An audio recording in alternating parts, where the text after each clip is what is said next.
नमस्कार दोस्तों, मैं हूँ उषा ओझा और आज आप सबको मुंशी प्रेमचंद की लघु कथा कश्मीरी सेब सुनाने जा रही हूँ। यह कहानी समाज में बढ़ती बेईमानी पर प्रकाश डालती है और हमें यह शिक्षा देती है कि आंख बंद करके किसी के ऊपर विश्वास नहीं करना चाहिए। तो सुनिए कहानी कश्मीरी सेब। कल शाम को चौक में 2-4 जरूरी चीजें खरीदने गया था। पंजाबी मेवा फरोशों की दुकानें रास्ते ही में पड़ती हैं। एक दुकान पर बहुत अच्छे रंगदार गुलाबी सेब सजे हुए नजर आए।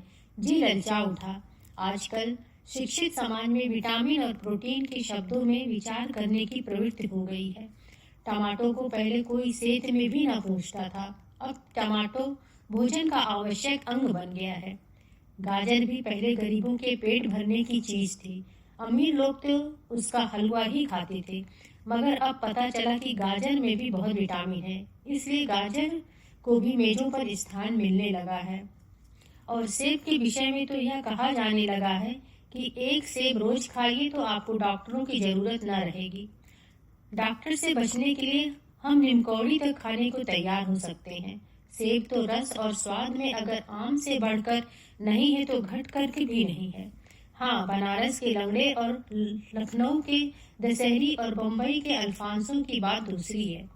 उनके टक्कर का फल तो संसार में दूसरा नहीं है, मगर उसमें विटामिन और प्रोटीन है या नहीं है, तो काफी है या नहीं, इन विषयों पर अभी किसी पश्चिमी डॉक्टर की व्यवस्था देखने में नहीं आई। सेब को यह व्यवस्था मिल चुकी है। अब वो केवल स्वाद की चीज नहीं है, उसमें गुण भी है। हमने दुकानदार से मोल भाव किया और आध सेर सेब मांगे। दुकानदार ने कहा, बाबूजी बड़े मजेदार सेब हैं, खास कश्मीर से आए हैं, खाकर तबीयत खुश हो जाएगी। मैंने रुमाल निकालकर उसे देते हुए कहा, चुन चुन कर रखना। दुकानदार ने तराजू उठाई और अपने नौकर से बोला, लौंडे आध सेर कश्मीर सेब निकाल ला, चुन कर लाना। लौंडा 4 सेब लाया। दुकानदार ने तौला, एक लिफाफे में उन्हें रखा और रुमाल में बांधकर मुझे दे दिए। मैंने 4 आने उसके हाथ में रखे। घर आकर लिफाफा ज्यों का त्यों रख दिया। रात को सेब या कोई दूसरा फल खाने का कायदा नहीं है। फल खाने का समय तो प्रातः काल है। आज सुबह मुंह हाथ धोकर जो नाश्ता करने के लिए एक सेब निकाला तो सड़ा हुआ था। 1 रुपए के आकार का छिलका गल गया था। समझा रात को दुकानदार ने देखा ना होगा। दूसरा निकाला, मगर यह आधा सड़ा हुआ था। अब संदेह हुआ, दुकानदार ने मुझे धोखा तो नहीं दिया है।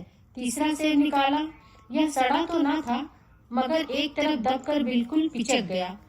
चौथा देखा, यह यूं तो बेदाग था, मगर उसमें एक काला सुराख था, जैसे अक्सर बेरों में होता है।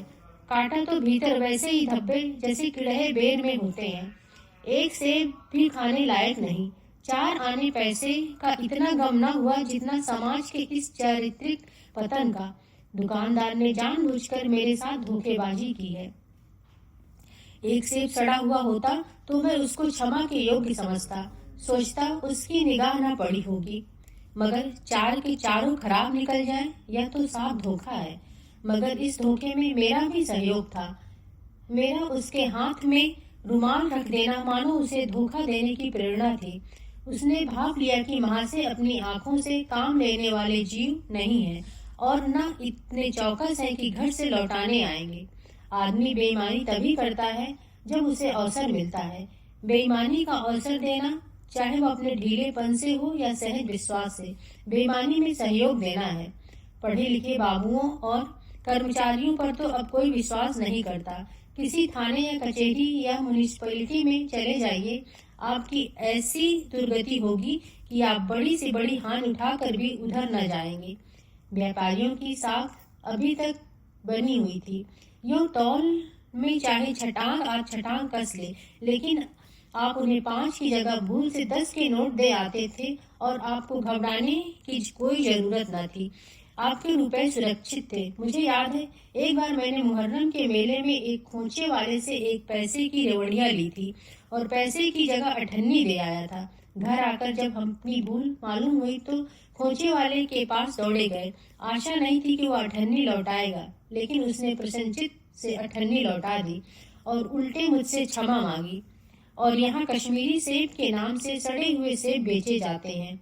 मुझे आशा है पाठक बाजार में जाकर मेरी तरह आंखें न बंद कर लिया करेंगे, नहीं उन्हें भी कश्मीरी सेब ही मिलेंगे।